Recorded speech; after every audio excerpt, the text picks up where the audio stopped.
सुने अनुराग भदौरिया जी, मेरी बात तो सुने। आपकी बात जो आप कह रहे हैं, जितनी समस्याएं हैं वो समस्या नोटेड आपने जो बताई, वो सारी समस्या का जवाब यहाँ देंगे राकेश त्रिपाठी जी, मलूक नागर जी बैठे हैं, वो उसका जवाब देंगे। मैंने आपसे पूछा 2016 में मेडिकल की सीटें कितनी थी, क्योंकि भाई आपको चिंता है प्रदेश में शिक्षा व्यवस्था की, बता दें कितनी थी। मैं उस पे आऊंगा, लेकिन आप मेरी बात का जवाब दिलवा दीजिए। मैं कह रहा हूँ 26,000 स्कूल बंद हुए। एक मिनट रुकिए भाई, देखो ऐसे नहीं चलेगा। 26,000 स्कूल बंद हुए, 26,000 स्कूल बंद हुए। आपने कहा 16 लाख टीचर भर्ती हो गए। अब मैं पूछ रहा हूं, जो 26,000 स्कूल बंद हुए, ये कह रहे थे एक स्कूल में एक बच्चा आता था, इसके मतलब आपकी गुणवत्ता खराब थी, आप बच्चे स्कूल नहीं आ रहे थे, बच्चे स्कूल नहीं आ रहे। आज बच्चे रोड पे हैं, बात नोटेड, ओके, फैसिलिटी नहीं है। आपका ये सवाल हूबहू चला जाएगा मलूक नागर जी के पास अभी। पढ़ाई चौपट कर दी। अरे रुके, अब रुके अनुराग जी, नोटेड, आपके सवाल का जवाब देंगे मलूक नागर जी। आप बताएं, आंकड़ा देंगे कि नहीं मुझे?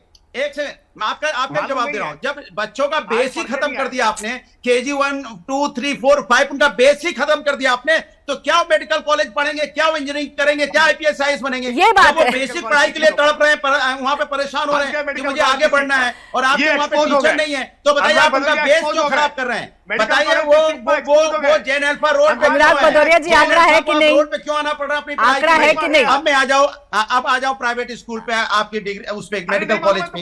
मैंने सुनिए, मैं अपनी बात कह रहा हूँ। बोले एक सेकंड, राकेश त्रिपाठी जी बता रहे हैं, बोले। हाँ बोले। देखिए, एक यूनिवर्सिटी का नाम ये नहीं बता पाए, मैं चैलेंज कर रहा हूं पूरी डिबेट में, आप इनसे एक यूनिवर्सिटी का नाम पूछ के जाएगा, इनका चेहरा ना फक पड़ जाए, ना सफेद पड़ जाए कि एक यूनिवर्सिटी का नाम नहीं बता पाएंगे। विश्व स्तरीय यूनिवर्सिटी जो इन्होंने बनाई हो, एक नहीं बनाई। दूसरी बात, जिस मेडिकल कॉलेज की बात हो रही है, सुनिए आप रट्टाफिकेशन मत मारिए, मैं जवाब दे रहा हूं। आप रट्टाफिकेशन मार रहे हैं, तब से एक बात को आपने 10 बार बोला है सर, काम की बात को आप बोल नहीं रहे। 3 मिनट से एक ही बात कर रहे हैं, क्योंकि आपके पास आंकड़ा है नहीं। पूरा समय आप रिपीटेशन में ही बिताते हैं। अब रुक जाए, अब सर ठीक है, आपके पास आंकड़ा नहीं है, मेरे दर्शकों ने देख लिया है। अब मलूक नागर जी जवाब दें, इनका एक यूनिवर्सिटी का नाम चाहिए इनको, और इनको ये सवाल आपसे चाहिए, जवाब चाहिए कि स्कूलों का मर्जर और ये टीचर्स अगर बढ़े हैं तो कहाँ है भाई?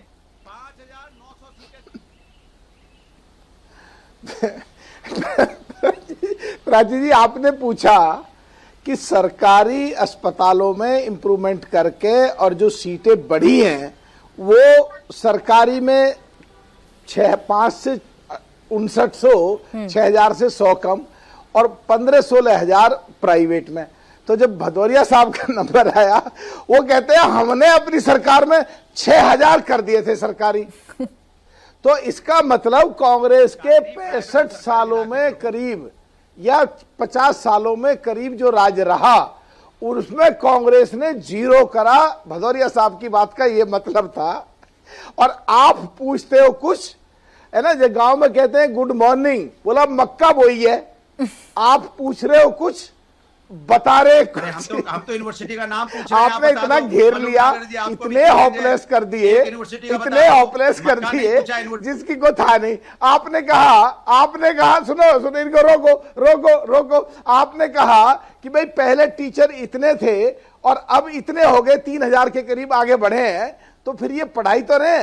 ये कह रहे सरकार अपनी पार्टियों का प्रचार करवा रही है टीचर से। ये आज क्या बोल रहे हैं, आए बाएं साए टाए पाए फिस हो रहे हैं, बिल्कुल जो ये औरों पे डायलॉग मारते हैं। आज बोल क्या रहे हैं भदौरिया साहब तो अच्छा बोलने लगे थे, पर आज आपने प्राची जी इतना घेर के इतना होपलेस कर दिया कि कुछ का कुछ बोल रहे हैं। यहाँ तो सिर्फ आंकड़ों की बात हो रही थी। देखिए, पूरे डिबेट में वो एक यूनिवर्सिटी का नाम पूछते रहे आपसे। मुझे खत्म करना है, बस एक यूनिवर्सिटी का नाम बता दीजिए भाई इनको। मैं बता दे रहा हूँ, महाराजा सुहेलदेव के नाम पर हमने आजमगढ़ में विश्वविद्यालय बनाया है। हमने मां पाटेश्वरी के नाम पर बलरामपुर में यूनिवर्सिटी बनाई है। ठीक है, हमने अभी भदोही में एक नई यूनिवर्सिटी बनाई है। अनुराग भदौरिया जी ने सुन लिया होगा, जवाब मिल गया होगा।